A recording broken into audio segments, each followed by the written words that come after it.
बात ठीक है। ये आपके हिसाब से इस समय देश के मध्यम वर्ग की महिलाओं के मुद्दे क्या हैं? बेरोजगारी है सबसे बड़ा मुद्दा, तो सुरक्षा, बेरोजगारी सबसे बड़े तो यही है, क्योंकि आज के समय में हर युवा बच्चा परेशान है रोजगार के लिए, नौकरी के लिए परेशान है। और ये महंगाई, हाँ जी, महंगाई तो है ही है, तभी तो बहुत ज़्यादा परेशान है कि एक तो नौकरी नहीं है, ऊपर से महंगाई है। ठीक है, कुछ भी तो रोजगार नहीं है, इस सरकार ने कुछ नहीं किया, कोई रोजगार नहीं दिया। वो तो कहते हैं इतना लोगों को कुछ नहीं दिया, वो सब प्रोपेगेंडा है, कुछ नहीं किया इस सरकार ने। पब्लिक बिल्कुल परेशान हो गई है, भूखे मर रहे हैं लोग। अनाज मिल रहा है तो भूखे मर रहे हैं। बच्चे आत्महत्या कर, अनाज क्या भीख दे रहे हैं? क्या भीख दे रहे हैं? भीख थोड़ी चाहिए, खुद कमा के खा लेंगे। नौकरी चाहिए ना, सबको हाथ पैर दिए हैं, स्वस्थ है सब इंसान, तो नौकरी चाहिए या भीख चाहिए? हमें भीख नहीं चाहिए, नौकरी चाहिए, रोजगार चाहिए बच्चों को आज के टाइम में। आपकी बेटियां कुछ कर रही हैं? बेटियां जॉब कर रही है, नर्सिंग कर रही है, वो नर्सिंग की स्टाफ नर्स है दिल्ली में, प्राइवेट की, कॉन्ट्रैक्ट बेस पे कर रही है सरकार में? हाँ जी, सरकारी हॉस्पिटल में। सरकारी अस्पतालों में भी जो नियुक्तियां की जगह है, सब कॉन्ट्रैक्ट पे ही डाल दिए जाता है। हाँ जी, मैं भी गवर्नमेंट जॉब में हूँ मुरादनगर में, और वहाँ पर भी कॉन्ट्रैक्ट बेसिस में बहुत ज़्यादा जॉब कर रहे हैं। और कॉन्ट्रैक्ट बेसिस में आप ये देखिए कि जो भी बच्चा कॉन्ट्रैक्ट बेसिस में लगता है 1 साल के लिए, वो पहले 40-50 हज़ार रुपये दे के आता है। ये सच्चाई ये है, जिसको कोई सामने बोलता नहीं है। जब तक आप पैसा नहीं देंगे, आपका कॉन्ट्रैक्ट बेसिस में होगा नहीं। होगा तो रिन्यू नहीं होगा, क्यों होगा? तो रिन्यू नहीं होता है, और जो भी कॉन्ट्रैक्ट पे बंदे हैं उनको हर साल हटाया जाता है। फिर नया रिन्यू करने के लिए हर कंपनी का अलग अलग वेंडर होगा, कोई 1 लाख मांगता है, कोई 1.5 लाख मांगता है। बताओ 25-30 हज़ार की सैलरी के लिए, और वो 1 लाख रुपये कहाँ से देगा? और इतनी मेहनत करके बच्चा पढ़ता है, उसके बाद उसे जॉब नहीं मिल रही है, गवर्नमेंट की तरफ से कोई वो नहीं बनी हुई है। आप क्या करते हैं? मैं भी प्राइवेट जॉब करता हूँ, मतलब अपना काम है मेरा। आपके हिसाब से आज मैंने सोचा कि जिस मुद्दे पर आम लोग बोलना चाहें, यहाँ सब मध्यम वर्ग के लोग आते हैं, ना बहुत गरीब हैं ना बहुत अमीर हैं, मतलब चल रहा है सबका जीवन। तो उसके बीच में आज के माहौल को लेके, सियासी माहौल को लेके, आर्थिक माहौल को लेके कौन से मुद्दे उसके जीवन को सबसे ज़्यादा प्रभावित कर रहे हैं? देखो सर, प्रभावित करने के लिए तो यह है कि बच्चे जो पढ़ रहे हैं उनके लिए गवर्नमेंट को वैकेंसी निकालनी चाहिए। वैकेंसी निकालते हैं, उसमें क्वालिफाई कर लेते हैं, आधे टाइम के बाद उन्हें डिसक्वालीफाई कर दिया जाता है, क्योंकि सब जगह रिश्वत, और गवर्नमेंट कहती है कहीं नहीं है रिश्वत। बच्चे पढ़ इतनी मेहनत से पढ़ते हैं, उसके बाद आत्महत्या ही करते हैं, क्या करेंगे? प्राइवेट सेक्टर में जाएंगे तो उन्हें पहले पैसा देना पड़ता है, तब उनको जॉब मिलती है। चलिए, हाँ, जो कॉन्ट्रैक्ट बेसिस पे जॉब कर रहे हैं उनके एटीएम लेके रख लिए जाते हैं। हाँ? जो कॉन्ट्रैक्टर रहते हैं वो उनके एटीएम लेके रख लेते हैं। जब वो पैसे डालेंगे, पहले वो अपना पैसा निकालेगा, तब उनको सैलरी मिलेगी। कॉन्ट्रैक्ट में ये हालत है, तो दबाया जा रहा है ना गरीब आदमी। इसी तरह गांव में मनरेगा के जो मजदूर हैं उनके अकाउंट में पैसा आता है, लेकिन प्रधान जी और उनके लोग मैंने सुना, ऐसा पता नहीं सच है कि नहीं, कि उस मजदूरी में भी कुछ सब कुछ ऐसा ही चल रहा है। मैं तो अपने डिपार्टमेंट में देख रही हूँ। चलिए ठीक है, तो एडमिनिस्ट्रेशन आपकी बिटिया और आपके बेटे और आप लोग समधी समधन जल्दी बने, हमारी शुभकामनाएं। हाँ, लेकिन एक उनसे बात कर लीजिए, नहीं तो और तो लड़का गायब ही हो गया। हाँ, देखा टीवी पर आने का तो गायब हो गया। शर्मा, कोई बात नहीं। हमने सोचा था जब तक सब कुछ ना हो जाए फाइनल हम किसी को बताएंगे, लेकिन अब तो सभी देख लेंगे पहले। नहीं, मैंने दिखाया ही नहीं, तो क्या बात है। मैं आपसे एक बात कह रहा हूँ, चूँकि मैं भी एक बेटी और एक बेटे का पिता हूँ, तो मुझे लगता है थोड़ा दहेज वहेज का मामला कम करना चाहिए। तो थोड़ा बिल्कुल करना चाहिए, मांगना चाहिए। हाँ बिल्कुल कम होना चाहिए दहेज का मामला, तो इसका ध्यान रखिएगा आप। बिल्कुल।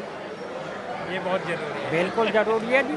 क्योंकि उससे हाँ? 2 शादी ऑलरेडी कर चुके हैं हमारे फादर, 2 शादी ऑलरेडी कर चुके हैं हमारे फादर। चलिए ठीक है, हमारी बहुत बहुत बहुत शुभकामनाएं आपको बहन जी, आपको भी। अब चला दूसरी तरफ चलता हूँ। देखिए दिल्ली में कैसी मूसलाधार बारिश हो रही है। वो एक शेर मुझे याद आ रहा है जिसमें है कि बरखा रानी जरा थम के बरस, इतना न बरस कि वो आ ना सके, और जब वो आ जाए तो जम के बरस, इतना बरस कि वो जा ना सके। बारिश पे वैसे बहुत सारे गाने, बहुत सारी गज़लें बरसात के ऊपर लिखी गई हैं। मौसम इसको माना जाता है कि खाने पीने का और प्यार मोहब्बत का मौसम बारिश का सबसे अच्छा होता है। और चूँकि ये मौसम बदलाव का होता है इसके लिए भी, तो आप देखिए इस मौसम में कितने लोग यहाँ पर खाने पीने और शादी विवाह के मामले के लिए भी आए।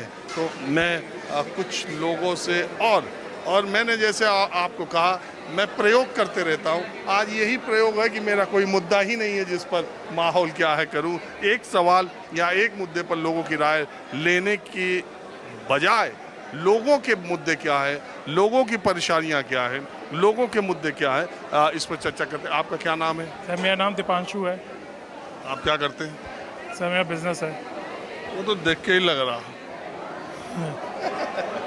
बोलिए आप, कुछ आपके मुद्दे क्या है बताइए। मैं आज सोच रहा हूँ आम लोगों से ये पूछूं कि वो उनके जीवन में कौन से मुद्दे हैं जो उनको प्रभावित कर रहे हैं, जिससे वो परेशान है, या जिसको वो चाहते हैं कि ये बात सरकारों तक पहुँचे, उनकी प्रॉब्लम आप बताइए। सर दिल्ली 2 भागों में बटी हुई है, एक ओल्ड दिल्ली, एक न्यू दिल्ली।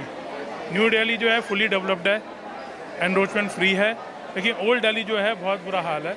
इलीगल एनरोचमेंट ने पूरा दिल्ली को डंप कर दिया है, ओल्ड दिल्ली को स्लम बना दिया है ना। रोड्स, फुटपाथ, रोड डिवाइडर्स, सब पे इलीगल एनरोचमेंट है। लोग दुखी हो गए हम लोग वहाँ से। हम लोग यहाँ से दिल्ली से क्यों जाएं नोएडा, हम क्यों जाएं इंद्रपुरम रहने हैं। ओल्ड दिल्ली तो आप वही जामा मस्जिद और चांदनी चौक की बात कर रहे हो। सदर बाजार, लोहरी गेट, खारी बावली। अरे यार, तो आप कह रहे हैं दिल्ली 2 भाग में, मैं कह रहा हूँ दिल्ली 7 में। यमुना पार अलग है, वेस्ट दिल्ली अलग है, साउथ दिल्ली अलग है, ओल्ड दिल्ली अलग है, लुटियन जोन अलग है। लुटियन जोन में इलीगल एनरोचमेंट क्यों नहीं है? वहीं क्यों है? क्या कानून वहीं पर है लुटियन जोन में? आपको मालूम है कुछ लुटियन जोन कैसे बसा है? हाँ जी सर, कनॉट प्लेस बसा है। मिस्टर लुटियन ने बनाया था कनॉट प्लेस। हाँ, तो कैसे बसा है? पहले नक्शा बना, फिर रिहाइश हुई, पहले सुविधाएं जनरेट की गई, जैसे चंडीगढ़ है, जैसे भुवनेश्वर है, जैसे ग्रेटर नोएडा है, जैसे लुटियन जोन है। इसमें क्या हुआ कि आर्किटेक्ट बैठा, उसने चौराहे सेट किए, उसने सड़कें सेट की, उसने बंगले डिसाइड किए, उसके बाद उसको बसाया और बनाया गया। ये कनॉट प्लेस, इसका क्या इतिहास आप हाँ जी, मिस्टर लुटियन से बनाया था ये कनॉट प्लेस भी। तो ये पूरा इलाका पहले नक्शे पे बना, फिर बना। और आपका जो दिल्ली 6 है वो बनते गया। एक घर से दूसरे घर कूदते चले जाओ, पूरा आप चांदनी चौक पार कर जाओ। लेकिन सर रोड्स पे तो इलीगल एनरोचमेंट नहीं होना चाहिए था। ये तो प्लान नहीं था, ये तो अनप्लान्ड है। हम इसको प्रमोट होना कर रहे हैं, इसके खिलाफ तो है हम लोग। आप चाहेंगे कि आपके घर के बाहर कोई लगाए पटरी अवैध? चांदनी चौक तो आप चाहेंगे कि पार्लियामेंट के बाहर कोई पट्टी लगाए? कभी आपने देखा? जब कानून वहाँ पे सख्त है तो यहाँ पे भी सख्त होना चाहिए। चांदनी चौक चौड़ी तो हुई है सड़क, सर आगे के भाग तो बिल्कुल ही वैसा है। हम कहाँ नहीं गए, हम सब पे हो आए, और हालत बदतर ही है वहाँ पे। आपकी दुकान है? हाँ जी। उसके सामने रेहड़ियाँ लगती है? नहीं वहाँ ही लगती है। हाँ, हमने सही सख्ती दिखा रखी है। तो ये दुकान और मार्केट के अलावा भी आपका कोई मुद्दा है? रोड्स पे बहुत बुरा हाल है, इस पे सख्त कार्रवाई होनी चाहिए। बस हम इतना ही कहना चाहते हैं आपसे। तो आपके माध्यम से हम यही कहना चाहते हैं कि दिल्ली वासियों के लिए भी कुछ करिए सरकार। आपकी शिकायत केजरीवाल से है कि? हमारी शिकायत जो है अथॉरिटीज से है। आंखें बंद मत कीजिए, कुछ कीजिए, वरना और बहुत बुरा होगा। केजरीवाल सरकार कुछ की दिल्ली हमारी में? अथॉरिटीज से शिकायत है, उसमें सब आ गए। Officer has to implement the policy, not mister Kejriwal. Kejriwal ji implement करेंगे, अथॉरिटीज केजरीवाल चाहेंगे तो करवाने केजरीवाल जी फॉर्मुलेट करेंगे और जो ऑफिसर है वो इम्प्लीमेंट करेंगे। चाहेंगे तो करवा देंगे। अच्छी बात है, हमको थैंक्स कहेंगे। चाह नहीं रहे क्या? जी सर, ऑफिसर इम्प्लीमेंट करेंगे, केजरीवाल जी फॉर्मुलेट करेंगे पॉलिसी को। जिसका जहाँ मन करे वहाँ चलिए नहीं ठीक है, जरा इधर एक फैमिली है, एक मिनट। हाँ जी, आपको बहुत बहुत बधाई। अभी जो अवार्ड मिला है आपको, बहुत बहुत बधाई मेरी तरफ से। मुझे बहुत अच्छा लगा और मैं आपका फैन हूँ। आपका मतलब है वाह, हो गया इतना।